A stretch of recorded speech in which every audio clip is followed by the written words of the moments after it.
కాబట్టి ప్రియులారా, దేవుడు ప్రతిదీ కూడా ఒక లెక్క ప్రకారం చేసుకుంటా వస్తాడండి. తెలుసా? ప్రతిదీ కూడా హిసాబ్ లెక్క ఉంటుంది సార్. మనకు అర్థం కాదు అది.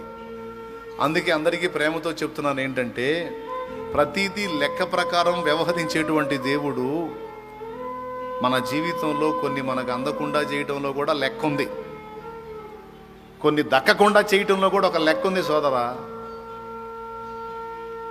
ఏందో ఆ లెక్క నా లైఫ్లోనే మీకు చెప్పాయి, ఇక దాని గురించి వివరించాల్సిన అవసరంలా.